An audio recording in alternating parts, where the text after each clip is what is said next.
नमस्कार, मैं महेश कुंतल आज आपके सामने बीएड सेकेंड ईयर की जेंडर विद्यालय एवं समाज विषय के साथ। देखिए, आज का जो हमारा टॉपिक रहेगा वो आज का हम एक नया टॉपिक स्टार्ट करेंगे और ये महिलाओं से संबंधित ही टॉपिक रहेगा। इसमें हमारी जो ऐतिहासिक पृष्ठभूमि में बालिकाओं एवं महिलाओं की सामाजिक, आर्थिक एवं शैक्षणिक स्थिति में सुधार के कुछ प्रयास के बारे में अध्ययन करेंगे। तो इसमें हम विभिन्न प्रकार के कालों में महिलाओं की जो स्थिति रही है उस स्थिति के बारे में समय समय पर कौन कौन सी किस किस तरीके से महिलाओं की शैक्षणिक स्थिति रही है, आर्थिक स्थिति किस प्रकार से रही है, इसके बारे में हम आज विस्तार से अध्ययन करेंगे।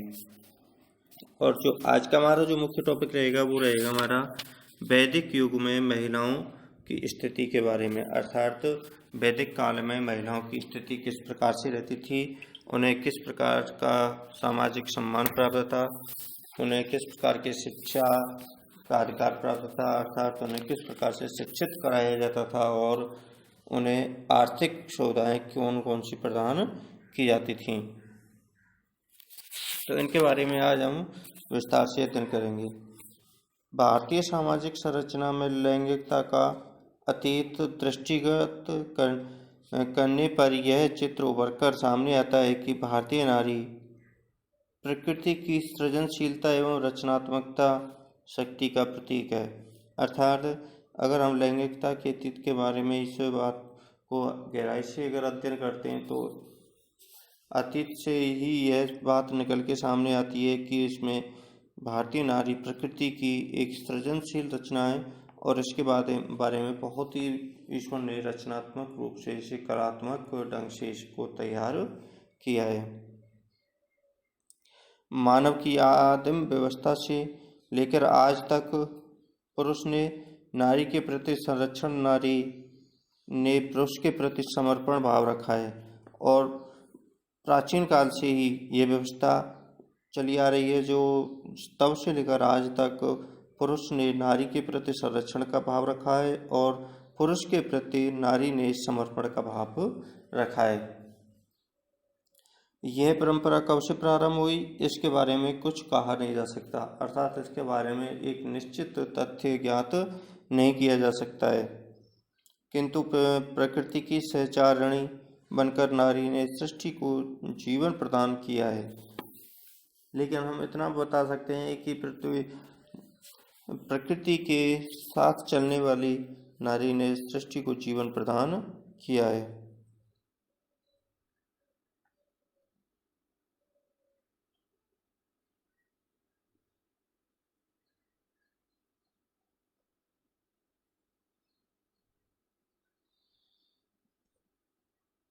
हाँ, सुनिए, देखिए, प्राय अधिकांश प्राचीन समाज में पत्नी एवं नारी की स्थिति बहुत शोचनीय थी, किंतु वैदिक युग में उसकी दशा अत्यंत उन्नत थी। अगर हम विभिन्न कालों का अगर अध्ययन करके हम स्त्री के बारे में, स्त्री की स्थिति के बारे में हम जानकारी एकत्रित करते हैं तो सभी प्रकार की जानकारी उसकी स्त्री के प्रति शोचनीय एवं दयनीय स्थिति आती है। लेकिन एक प्रॉपर रूप से वैदिक काल की ही बात करें, वैदिक काल को ही इसमें गहराई से इसका अध्ययन करें तो वैदिक काल में स्त्री की स्थिति एक उन्नत अवस्था में थी और बहुत अच्छी स्थिति में स्त्री को देखा जाता था। हिंदू मात्र में स्त्रियों का सम्मान आदर्शात्मक एवं मर्यादा युक्त था। अगर हिंदू समाज के बारे में अगर इसे देखा जाए तो इसका स्त्रियों के प्रति सम्मान का भाव था, उनको आदर दिया जाता था, उनको आदर्श के रूप में माना जाता था तथा मर्यादा का एक प्रतीक माना जाता था। उनके प्रति समाज की स्वाभाविक निष्ठा एवं श्रद्धा रही है और उनके प्रति समाज की कोई स्वाभाविक निष्ठा रही है और उनके प्रति श्रद्धा का भाव रहा है। परिवार तथा समुदाय में उनके द्वारा किए जाने वाले योगदान का सर्वदा महत्व और गौरव रहा है। स्त्री सर्वशक्ति संपन्न मानी गई है तथा विद्या, यश और संपत्ति का प्रतीक समझी गई है। अर्थात स्त्री समाज में एक सर्वोच्च स्थान प्राप्त करने वाली मानी गई है और उसके द्वारा विद्या, यश और संपत्ति को प्राप्त करने के का कारण एवं प्रतीक से माना गया है। शनै शनै उसका महत्व इतना अधिक बढ़ा कि उसके बिना अकेला पुरुष अपूर्ण एवं अधूरा समझा जाने लगा। धीरे धीरे इसका स्त्री का महत्व उस काल में इतना बढ़ गया कि पुरुष इसके बिना एक तरह से अधूरा समझा जाने लगा और स्त्री के द्वारा ही कोई भी कार्य पूरा होगा तो स्त्री के द्वारा ही पूरा किया जाने लगा। भारतीय स्त्री अनेक सामाजिक स्तरों, ऐतिहासिक गुणों, राजनीतिक परिस्थिति से होकर गुजरी है और भारत में अनेक प्रकार से स्त्री सामाजिक स्तर, चाहे ऐतिहासिक स्तर, राजनीतिक स्तर, सभी प्रकार के स्तरों से होकर गुजरी है। अर्थात सभी प्रकार के स्तरों में स्त्री की भूमिका रही है। पुरुष शब्द की निर्मित स्त्री संतान और व्यक्ति की समष्टि मानी गई है। जैसे मनु का कथन है कि केवल पुरुष कोई वस्तु नहीं है। अर्थात पुरुष शब्द की जो निर्मित है स्त्री संतान व्यक्ति की समष्टि मानी गई है। और जैसा एक राजा थे मनु ने जो कहा है कि केवल पुरुष कोई वस्तु नहीं है, अर्थात वह अपूर्ण ही रहता है, किंतु स्त्री, स्वदेही तथा संतान ये तीन मिलकर ही पुरुष पूर्ण होता है। और पुरुष के बारे में उन्होंने बताया कि पुरुष एक अपूर्ण प्राणी है और स्त्री के द्वारा उसकी स्वदेह एवं संतान से मिलकर ही उसकी पूर्ति होती है। अर्थात जब ये तीनों मिलते हैं तभी पुरुष को पूर्ण माना जाता है। इस प्रकार स्त्री पुरुष की शरीरार्थ एवं अर्धांगिनी मानी गई है। इसी प्रकार स्त्री को पुरुष की क्या माना गया है? अर्धांगिनी माना गया है। अर्थात आधा, जब तक स्त्री पुरुष के जीवन में नहीं होगी उसे आधा ही समझा जाता है और पूरा कब होगा? जब स्त्री उसके जीवन में आएगी। और उसके संबंध में यहाँ तक कहा गया है, अर्थात हमारे यहाँ पर भारतीय संस्कृति में स्त्रियों को एक पूजनीय स्थान दिया गया है और ऐसा कहा भी गया है, यत्र नार्यस्तु पूज्यते रमन्ते तत्र देवता। अर्थात जहाँ नारी की पूजा होती है वहाँ देवताओं का निवास होता है। अब इसमें देखिए वैदिक काल में महिलाओं की जो स्थिति है उसका हम आज अध्ययन कर रहे हैं, उसका अध्ययन करेंगे।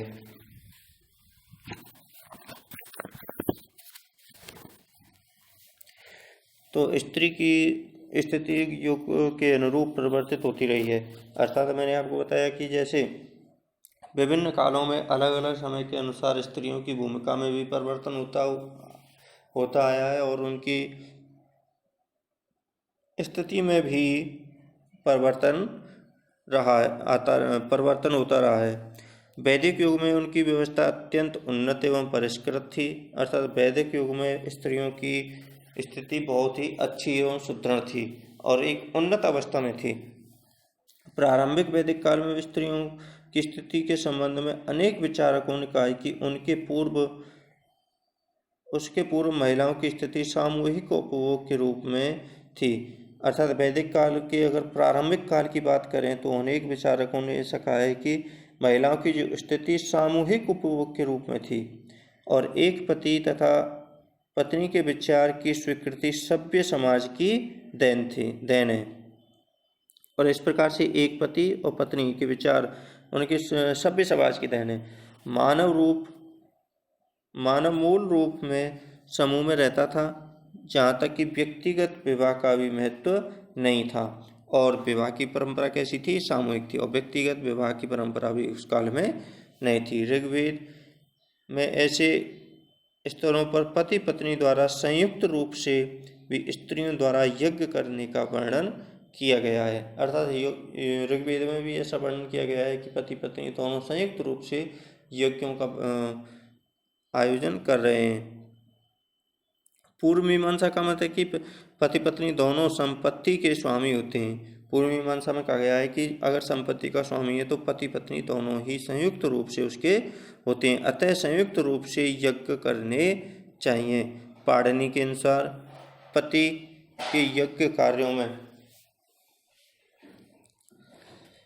कार्यों में स्त्री ही पत्नी होती है।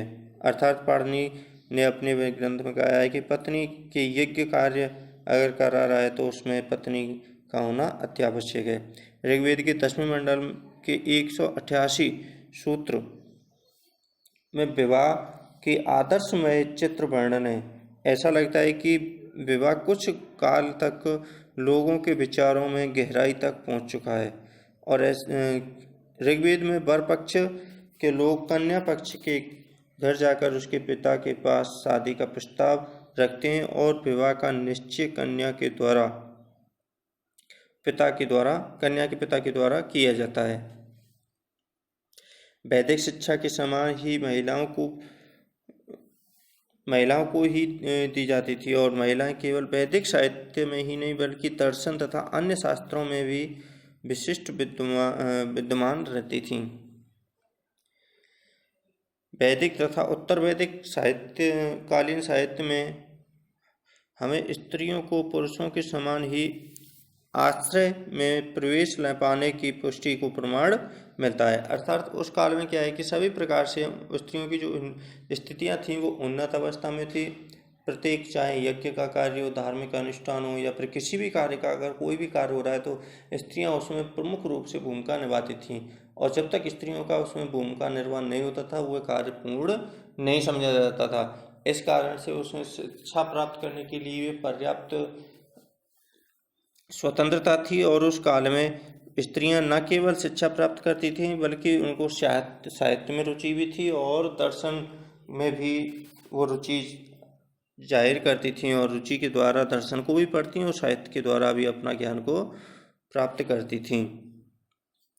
जहाँ तक शिक्षा का संबंध है, स्त्रियों की स्थिति सामान्यतः पुरुषों की स्थिति से असमान नहीं थी। अर्थात पुरुषों के बराबर ही वहाँ पर स्त्रियों को शिक्षा प्राप्त कराई जाती थी। निसंकोच यह कहा जा सकता है कि किसी भी प्राचीन सभ्यता की अपेक्षा वैदिक काल में भारतीय महिलाओं की स्थिति ऊंची थी। अतः इस कारण से हम कह सकते हैं कि प्राचीन सभ्यताओं की अपेक्षा अगर सभ्यता की हम तुलना करें तो उस सभ्यताओं की तुलना में वैदिक काल की स्त्रियों की जो स्थिति थी वो सभी सभ्यताओं में अच्छी थी, सुदृढ़ थी। महिलाओं को जो चित्र अंकित किया जाता था वह महिलाओं के लिए सही नहीं थी। उच्च शिक्षा का अवसर सीमित संस्थानों में ही महिलाओं को प्राप्त था। अर्थात उच्च शिक्षा महिला प्राप्त करती थी तो उनके लिए सीमित स्थान प्राप्त किए गए थे और उन्हीं पर जाकर महिला अपनी उच्च शिक्षा प्राप्त कर सकती थीं। वैदिक युग में स्त्रियों को स्थिति की भेदपरक विकास हुआ तथा परंपरागत आदर और सम्मान बना रहा और उसके प्रति समाज की धारणा पूर्ववत उन्नत बनी रही। शिक्षा के क्षेत्र में उनका स्थान पुरुषों के समकक्ष था। शिक्षित कन्या की प्राप्ति के लिए विशेष अनुष्ठान की योजना की जाती थी। उस युग में स्त्री पुरुष शिक्षित होते थे, वे ही विवाह योग्य समझे जाते थे। और उस युग में क्या है कि स्त्री और पुरुष दोनों को शिक्षा के समान अवसर प्रदान किए जाते थे और उस काल में क्या है जो पुरुष एवं स्त्री शिक्षित थे उन्हें ही विवाह के योग्य समझा जाता था। ऐसी भी स्त्रियां थीं जो जीवन पर्यंत विद्यासन में लगी रहती थीं और ब्रह्मवादिनी कही जाती थी। और ऐसी अनेक स्त्रियां थीं जो शादी नहीं करती थीं और केवल पूरा जीवन केवल विद्या का अध्ययन करने में अपना व्यतीत कर देती थी और उन स्त्रियों को ब्रह्मवादिनी कहा जाता था। किंतु इस युग में वैदिक कर्मकांड की जटिलता बढ़ती गई और आंतरिक कार्यों में शुद्धता एवं पवित्रता के नाम पर आडंबर बढ़ता गया। और इस काल में क्या है कि वैदिक कर्मकांडों की जटिलता बहुत ही बढ़ती गई, यज्ञ कर्मकांडों की जटिलता बढ़ती गई। उसके कारण इसके आंतरिक कार्यों में शुद्धता में पवित्रता में और अधिक आडंबर भी बढ़ता गया। इसके फलस्वरूप स्त्रियों की यांत्रिक कार्यों से अलग करने का उपक्रम भी चलाया जाने लगा और वैदिक मंत्रों के उच्चारण के उपयुक्त नहीं माना गया। इस कारण से इसमें क्या है कि जैसे जटिलता बढ़ती गई तो यांत्रिक कार्यों को अलग रखने का भी उपक्रम चलाया जाने लगा, जिससे उन्हें वैदिक मंत्रों के उच्चारण के उपयुक्त नहीं माना गया, अर्थात उन्हें स्त्रियों को इस कार्य से अलग किया जाने लगा। इस युग तक अंतरजातीय विवाह का भी प्रचलन हो चुका था, अर्थात इस युग में अंतरजातीय एक जाति से दूसरी जाति के मध्य विवाह का होना भी शुरू हो चुका था, जिससे दूसरे वर्ग की ऐसी स्त्रियां भी होती थीं जिनका वैदिक विवाह से कोई परिचय नहीं होता था और वैदिक मंत्रों का भ्रष्ट उच्चारण करती थीं। और ऐसे अनेक, जब अंतरजातीय विवाह संपन्न होने लगे तो ऐसी स्त्रियां आने लगी जो अशिक्षित थीं और उनका मंत्रों से कोई दूर दूर तक संबंध नहीं होता था और कर्मकांडों में भाग लेने लगी और मंत्रों का उच्चारण भी जिससे भ्रष्ट होने लगा। अतः वैदिक साहित्य को सही एवं शुद्ध बनाए रखने के लिए स्त्रियों को अलग रखने का नियम बना। इस कारण से जब धार्मिक व्यवस्था गड़बड़ाने लगी तो इस कारण धार्मिक व्यवस्था में अर्थात शिक्षा प्राप्त करने में, वैदिक धर्म यज्ञों का अनुष्ठान करने में स्त्रियों को अलग किया जाने लगा।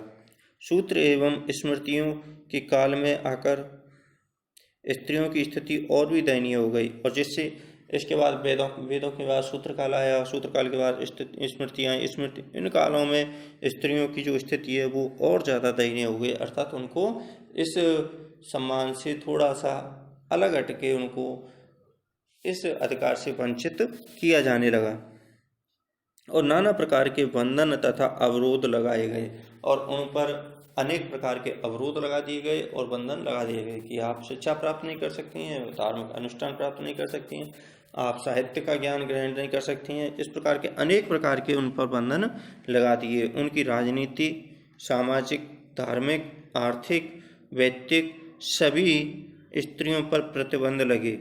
जन्म से मृत्यु तक वह पुरुष के नियंत्रण में रखने के लिए निर्देशित की गई और उन पर इस प्रकार से राजनीति का प्रतिबंध लगाया, सामाजिक रूप से प्रतिबंध लगाया, धार्मिक रूप से प्रतिबंध लगाया, आर्थिक रूप से प्रतिबंध लगाया, वैयक्तिक रूप से भी प्रतिबंध लगाया, यहाँ तक कि ऐसा प्रतिबंध लगाया कि वो आजीवन पुरुष के नियंत्रण में रहेगी और पुरुष के निर्देशन के अनुसार कार्य करने लगेगी। पत्नी तथा माता जैसी स्थिति में भी वह क्रमशः पिता, पति तथा पुत्र के द्वारा नियंत्रित मानी गई और यहाँ तक कि पत्नी और माता दोनों को पति, पुत्र, पिता आदि के द्वारा नियंत्रित किए जाने के योग्य माना। मनु के मत में स्त्री के घर में कामों में भी याज्ञवल्क्य के अनुसार कहीं भी स्वतंत्रता नहीं थी, अर्थात मनु ने ऐसा कहा है कि स्त्री के घर के कामों में भी उसे कहीं से किसी भी प्रकार से कोई स्वतंत्रता प्राप्त नहीं थी। एक आधुनिक स्त्री रमाबाई ने इन व्यवस्थाओं पर कटु व्यंग करते हुए लिखा है कि हिंदू स्त्री केवल एक ही नरक में स्वाधीन रह सकती है, अर्थात उन्होंने इस प्रकार से एक स्त्रियों के प्रति कटाक्ष किया है और उन्होंने कहा है कि हिंदू स्त्री केवल एक ही नरक में स्वाधीन रह सकती है, अर्थात पराधीन को उन्होंने नरक के समान माना है। धर्मशास्त्र में मनु के अनुसार पत्नी के 4 कर्तव्य बताए गए हैं, अर्थात धर्मशास्त्रों में पत्नी के 4 कर्तव्य बताए हैं। वह सदा हंसमुख रहे, गृह कार्यों में दक्ष हो, घर की सब चीज़ों साफ सुथरी रहें और अपव्ययी ना हो। मनु ने इन बातों पर बल देते हुए कहा है कि साध्वी पत्नी दुशील, स्वच्छंदगामी व गुण शून्य पति की भी देवता की तरह सेवा करे, अर्थात उन्होंने इस प्रकार की पत्नी के कार्यों का वर्णन करते हुए कहा है कि उन्होंने पत्नी के 4 कार्य बताए। पहला कौन सा है? एक तो वो हंसमुख रहे, दूसरा गृह के कार्यों में दक्ष हो, तीसरा घर की सब चीज़ों की साफ सफाई करते हुए रखे, चौथा अपव्ययी ना हो, अर्थात उनको इस बात पर जोर देते हुए कहा है कि साध्वी पत्नी दुशील, स्वच्छंदगामी और गुण शून्य पति को भी देवता की तरह व्रत या उपवास की सेवा करे। इसी से स्त्रियां स्वर्ग में पूजित होती हैं, क्योंकि स्त्रियों के लिए पृथक रूप से कोई यज्ञ, व्रत या उपवास नहीं रखा गया है। क्योंकि इसमें कोई भी अगर हम धार्मिक अनुष्ठान कर रहे हैं तो उसमें पति के साथ ही ये अनुष्ठान पूरा समझा जाता है, और अलग से कोई भी कैसा भी उपवास, व्रत, यज्ञ अकेले स्त्री पूर्ण नहीं कर सकती। हिंदू शास्त्रकारों ने पत्नी के क्षेत्र में पति के क्षेत्र को क्षेत्र का स्वामी कहा गया है। क्षेत्र की रक्षा करना श्रेष्ठ पति का कर्तव्य बताया गया है। उत्तर वैदिक काल में ही नारी की दशा अवनति की ओर अग्रसर होने लगी थी, और जैसे जैसे उत्तर वैदिक काल का काल प्रारंभ हुआ तब से ही नारी की दशा अवनति की ओर अग्रसर होने लगी, अर्थात उनका जो सामाजिक रूप से, धार्मिक रूप से, राजनीतिक रूप से उन्नत अवस्था में नारी का स्थान था वो अब धीरे धीरे कम होता दिखाई दिया जाने लगा। इसके लिए निंदनीय शब्दों का प्रयोग किया जाने लगा। उसे पुरुषों के साथ यज्ञ में भाग नहीं लेने दिया गया। इसी प्रकार अनेक सामाजिक धार्मिक नियंत्रण लगाए गए जो आगे चलकर और कृत्य हो गए। इस प्रकार से क्या है कि जैसे पूर्व वैदिक काल में स्त्रियों को सम्मान की दृष्टि से देखा जाता था और उन्हें सभी प्रकार के अधिकारों प्राप्त थे, और उन पर सभी प्रकार के यज्ञ अनुष्ठान करने का भी अधिकार था। कोई भी धार्मिक कार्य करा रहे हैं तो वो स्त्रियों के द्वारा ही संपन्न कराया जाता था। लेकिन उत्तर वैदिक काल आते आते उसे इस कार्यों से वंचित कर दिया गया और निंदनीय शब्दों के द्वारा उसको निंदनीय शब्दों का उसके लिए प्रयोग किया जाने लगा, और उसने इस धार्मिक, राजनीतिक, सामाजिक आदि द्वारा अनेक प्रकार से ऐसे कार्य किए जिसके उनको इन कार्यों से वंचित रखा जाने लगा। धर्मसूत्र एवं स्मृतियों के युग में स्त्रियों की दशा पूर्णतः पतनोन्मुख हो गई, और इस काल में स्त्रियों की जो दशा है वो पूर्ण रूप से पतन के उन्मुख हो गई। स्त्री के साथ भोजन करने वाले पुरुष को गृहीत आचरण करने वाला व्यक्ति बनाया गया। यहाँ तक कि जब उस काल में अगर स्त्री के साथ किसी पुरुष ने भोजन भी कर लिया तो उससे गृहीत आचरण, बहुत ही गंदा आचरण करने वाला व्यक्ति बनाया गया। परंपरागत हिंदू की भूमिका पर विचार करते हुए प्रोफेसर M.N. श्रीनिवासन ने लिखा है कि हिंदुओं के सभी धार्मिक एवं व्यावहारिक ग्रंथों में पति की अपेक्षा पत्नी के आचरण एवं भूमिका के संबंध में ही अधिक निर्देश मिलते हैं। इससे ज्ञात होता है कि पति की तुलना में पत्नी की भूमिका अधिक सुनिश्चित एवं निर्दिष्ट थी। इस प्रकार पति की अपेक्षा ज़्यादातर पत्नी को ही अपने लिए निर्धारित एक ढांचे का अनुसरण करना पड़ता था। अर्थात उस काल की अगर हम बात करें, कौन से, उत्तर वैदिक काल, और उस काल में कौन सा काल चल रहा था, स्मृति एवं सूत्रों का काल चल रहा था। उस काल में अगर बात करें तो एक विद्वान हुए हैं प्रोफेसर M.N. श्रीनिवासन। उन्होंने इस काल के वर्णन करते हुए लिखा है कि धार्मिक एवं व्यावहारिक ग्रंथों में पति की अपेक्षा पत्नी के आचरण को और अधिक इसमें प्रभावी बनाया गया, और उन्होंने इस प्रकार के दिशा निर्देश उसके अध्ययन से मिलते हैं कि उनसे ज्ञात होता है कि पति की तुलना में पत्नी की भूमिका अधिक सुनिश्चित एवं निर्दिष्ट थी। इस प्रकार पति की अपेक्षा ज़्यादातर पत्नी को ही अपने लिए निर्धारित एक ढांचे का अनुसरण करना पड़ता था। अर्थात सामाजिक रूप से इस प्रकार के नियमों का निर्धारण कर दिया गया था, और उसे पिता, पुत्र, पति आदि के निर्देशित व्यवहारों का ही पालन करना पड़ता था। उत्तर वैदिक काल में पति की अपेक्षा पत्नी की निर्धारित भूमिका स्पष्ट होती है तथा उसके कर्तव्य अधिक निर्दिष्ट होते थे, और अपने आचरण के लिए उसे एक निश्चित ढांचे का ही अनुसरण करना होता था। इस विषय में इंद्र लिखते हैं कि उसे सारा दिन मात्र गृहस्थी के कार्यों में ही व्यतीत करना होता था। अब देखिए, उत्तर वैदिक काल की बात कर रहे हैं। इस काल में क्या है कि पति की अपेक्षा पत्नी की निर्धारित भूमिका स्पष्ट होती है, और उनके अधिक कर्तव्य निर्दिष्ट होते हैं कि उनके आचरण के लिए उन्हें एक निश्चित ढांचे का अनुसरण करना पड़ता था। इस कारण से इंद्र लिखते हैं कि उन्हें सारा दिन मात्र गृहस्थी के कार्यों में व्यतीत करना होता था और सदा अपनी सुख सुविधा का त्याग करके केवल अपने स्वामी, स्वामी मतलब पति, की आवश्यकताओं एवं इच्छाओं का ही विशेष ध्यान रखना होता था। और उसे इसी कारण अपने पिता, पति, पुत्र आदि की इच्छाओं को पूर्ण करके ही उसका सर्वधर्म माना जाता था। हिंदू धर्मशास्त्र पत्नी की कर्तव्य एवं दायित्वों के संबंध में अनेक संदर्भ से भरे पड़े हैं और इस प्रकार हम अनेक प्रकार के कार्य देख सकते हैं कि पति एवं पत्नी के कौन कौन से कार्य हैं। लेकिन धर्मशास्त्रों के अनुसार भी अगर हम देखें तो पत्नी को पति की आज्ञा का पालन करते हुए दिखाया गया है और इस प्रकार के अनेक नियम बताए गए हैं कि पति की निर्देशानुसार पत्नी ही कार्य करे। एक आदर्श हिंदू पतिव्रता नारी अर्थात वह पत्नी जो केवल अपने पति की में आस्था रखती हो, जो अपने पति को ही अपने जीवन का परम कर्तव्य व ध्येय मानती हो, ऐसी नारियों का वर्णन देखने को मिलता है। और उसमें अगर हम गहनता से उसका वर्णन करें तो उसमें इसका निष्कर्ष यही निकल के सामने आता है कि पत्नी केवल अपने पति के प्रति आस्था रखने वाली हो और अपने जीवन के परम कर्तव्य को मानते हुए ऐसी नारियों का वर्णन करते हुए दर्शाया गया है। जिस प्रकार सागर में मिलकर अपने अस्तित्व को खो देती है, उसी प्रकार पत्नी भी, सुनिए दोबारा, जिस प्रकार नदी सागर में मिलकर अपने अस्तित्व को खो देती है, उसी प्रकार पत्नी से भी यही अपने पति के व्यक्तित्व को में मिला देने की आशा की जाती है। आया समझ में?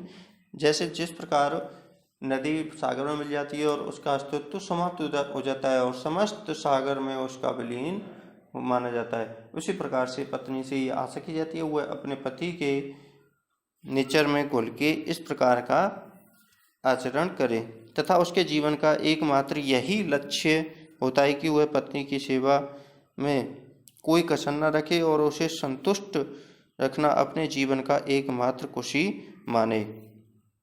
परंपरागत भारतीय नारी का वर्णन करते हुए राधा कृष्णन 1957 ने लिखा है कि शताब्दियों से चली आ रही परंपराओं ने भारतीय नारी को विश्व को सर्वाधिक निस्वार्थों, सर्वाधिक आत्मत्यागी तथा सर्वाधिक धैर्यवान नारी बना दिया है। कष्ट उठाना ही जिसका आत्मगौरव है। अब देखिए 1957 में राधा कृष्णन जी ने लिखा है कि अनेक प्रकार शताब्दियों से चली आ रही परंपराओं ने भारतीय नारी को विश्व में सर्वाधिक निस्वार्थी, अर्थात अपना कोई स्वार्थ नहीं, जो भी कार्य कर रही हैं पर दूसरों के लिए कर रही हैं, सर्वाधिक आत्मत्यागी, अपना आत्मा का त्याग करने वाली, सार्वभौमिक धैर्यवान अर्थात धैर्य धारण करने वाली नारी बना दिया है और कष्ट उठाना जिनका आत्मगौरव है और सबसे ज़्यादा कष्ट उठाती हैं। हिंदू धर्म की घनीभूत होने वाली रूढ़िवादिता तथा विस्तृत कर्मकांडों की श्रृंखला में ने स्त्रियों तथा शूद्रों को एक पर्दे में बांधना सूत्र किया, अर्थात हिंदू धर्म की ऐसी रूढ़िवादी परंपरा चली जिसके वशीभूत होकर कर्मकांड की श्रृंखला में स्त्री एवं शूद्रों को एक पर्दे में बांधना शुरू कर दिया, अर्थात स्त्रियों को शूद्रों के समान माना जाने लगा और जिस प्रकार से शूद्रों के प्रति आचरण किए जाने लगे थे उसी प्रकार से स्त्रियों के प्रति भी वही आचरण किए जाने लगे। ब्राह्मण वर्ग की बढ़ती हुई महत्ता को बौद्ध धर्मावलंबियों ने सर्वप्रथम चुनौती दी। भारतीय पूर्वी प्रदेशों में विकसित होने वाले बौद्ध धर्म ईसा की पहली शताब्दी में भारत के अन्य क्षेत्रों में फैला गया। वैदिक कालीन धार्मिक स्वतंत्रता की चेतना एक बार फिर इस काल में व्यक्तिगत होती है। बौद्ध युग में स्त्रियां शिक्षित एवं विद्वान हुआ करती थीं। अब देखिए इसके बाद हम वैदिक काल के बाद जो हमारा अगला का जो काल आता है वो आता है उत्तर वैदिक काल, जिसमें सूत्र एवं स्मृतियों का काल जिसे माना जाता है। लेकिन इसके बाद बौद्ध काल प्रारंभ हो जाता है और बौद्ध काल में स्त्रियां शिक्षित और विद्वान भी मिलती थीं, अर्थात उस काल में स्त्रियों की जो स्थिति है वो पुनः सुदृढ़ होने लगी, शिक्षा का अधिकार प्राप्त होने लगा और विदुषी स्त्रियां बनने लगी। सबका खेमा एवं दम्बावधनी नामक विक्षुणियाँ की धार्मिक प्रवचन हमें स्त्रियों की स्थिति का परिचय देते हैं। अर्थात अगर बौद्ध काल की अगर बात करें तो उसमें दम्बावधनी और खेमा नामक सबका खेमा नामक ऐसी विदुषी स्त्रियां प्राप्त होती हैं जिन्होंने अनेक प्रकार से धार्मिक प्रवचनों के द्वारा समाज का कल्याण किया है। धर्म एवं दर्शन के प्रति स्त्रियों की अगाध रुचि होती थी। इसमें धर्म और दर्शन के प्रति स्त्रियों की अनेक प्रकार से बहुत प्रकार से उसकी रुचि होती थी। बौद्ध आगमों की शिक्षिकाओं के रूप में उन्हें भी ख्याति प्राप्त थी। क्षेत्रीय गाथा की कवियत्री में 32 विक्षुणियाँ थीं। अर्थात बौद्ध काल की अगर हम क्षेत्रीय गाथा स्थिति की बात करें तो उसमें भी 32 विक्षुणियों का वर्णन देखने को हमें मिलता है और उन्हें पूर्ण रूप से शिक्षा प्राप्त करने का और प्रवचन देते हुए दिखाया गया है। अर्थात हम कह सकते हैं कि इसमें बौद्ध काल में स्त्रियों को अच्छे ढंग से स्त्रियों के लिए शिक्षा दी जाती थी। अनेक महिलाएं अध्यापिकाओं का जीवन व्यतीत करती थीं जो अपना शिक्षण कार्य उत्साह एवं लगन के साथ करती थीं। उस काल में अनेक महिलाओं का ऐसे रूप में जन्म हुआ है जो कि शिक्षण कार्य करते हुए दिखाया गया है और अध्यापकों के रूप में अपना जीवन व्यतीत करती थीं जो अपना शिक्षण कार्य उत्साह एवं लगन के साथ भी करती थीं। ऐसी स्त्रियां उपाध्याय कहलाती थीं और उन स्त्रियों को क्या कहा जाता था? उपाध्याय। संभवतः ये छात्राओं को पढ़ाया करती थी और वो उन स्त्रियों का क्या कार्य था? उन स्त्रियों को छात्राओं को अध्ययन कराना कार्य था। जहाँ महिलाएं जाकर शिक्षा ग्रहण करती थीं, गौतम बुद्ध ने नारी को पृथक कल्पना नहीं की है और गौतम बुद्ध ने नारी को अलग से कल्पना इसकी नहीं की है। अर्थात स्त्री एवं पुरुष दोनों को समान रूप से माना है, एक आत्मा के रूप में माना है और उनको स्त्री एवं पुरुष दोनों को अलग अलग प्रकार से वर्णन नहीं किया है। इस प्रकार से अगर हम देखें तो वैदिक काल में स्त्रियों की जो संभावना, स्त्रियों को शिक्षा प्राप्त करने की संभावना है, उनकी राजनीति है, उनकी सामाजिक स्थिति है, धार्मिक स्थिति है, आर्थिक स्थिति है, सभी प्रकार से भिन्नता देखने को मिलती है। जहाँ तक की अगर हम बात करें तो उसमें अगर हम प्रारंभिक काल में पूर्व वैदिक काल की अगर बात करें, हम ऋग्वेदिक काल की बात करें तो उसमें स्त्रियों को पूर्ण रूप से स्वतंत्रता प्राप्त थी, चाहे तो धार्मिकता से संबंधित हो, आर्थिकता से संबंधित हो, शिक्षा से, साहित्य से, दर्शन से, सभी प्रकार से हम कह सकते हैं कि वो पूर्ण रूप से स्वतंत्र थी। लेकिन अगर उत्तर वैदिक काल आते आते उसकी स्वतंत्रता को बाध्य कर दिया गया और ये बाध्य इसलिए किया गया कि उसमें हम अगर प्रमुख कारण माने तो अंतरजातीय विवाह होने के कारण उसमें अनेक प्रकार की जातियों की स्त्रियों का आना और स्त्रियों को आने के कारण यज्ञ अनुष्ठानों का करना, जिससे कि उनके सूत्रों का उच्चारण भी भंग होने लगा और अर्थ का अनर्थ निकलने लगा, जिससे कि स्त्रियों को उन अनुष्ठानों से अलग रखने की व्यवस्था की जाने लगी और उत्तर वैदिक काल में आते आते स्त्रियों को पूर्ण रूप से इन अनुष्ठानों से अलग कर दिया गया और जिस प्रकार से सूत्रों के साथ व्यवहार किया जाता था उसी प्रकार से स्त्रियों के साथ उस व्यवहार को अपनाया जाने लगा। अतः उत्तर वैदिक काल में सूत्र एवं स्मृतियों के काल में भी उनको अनेक प्रकार से इस प्रकार से समझा जाने लगा और उनको एक बहुत ही दयनीय स्थिति उनके प्रति उत्पन्न हो गई और उन्हें पिता, पति, पुत्र आदि के निर्देशों में रहकर कार्य करने के लिए निर्देशित किया जाने लगा। अर्थात उनको इस प्रकार से अवगत किया जाने लगा कि केवल आपको पति के धर्म की रक्षा करनी है, पति की आज्ञा का पालन करना है, पति की इच्छा को पूर्ण करना है। जैसे पति जिस इच्छा से सुखी रहे, प्रसन्न रहे, वही आपका धर्म है। और उनकी अपनी स्वयं की सारी इच्छाओं को दबा दिया गया। इस प्रकार से उत्तर वैदिक काल आते आते उनकी शिक्षा को लगभग समाप्त कर दिया गया और उनकी सामाजिक स्थिति, राजनीतिक स्थिति, आर्थिक स्थिति आदि सभी पर बंधन लागू कर दिए गए।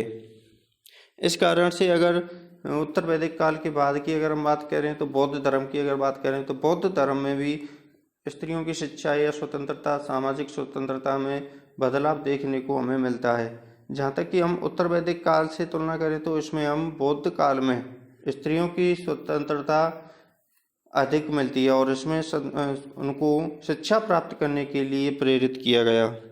और शिक्षा प्राप्त करने के लिए प्रेरित करने के साथ साथ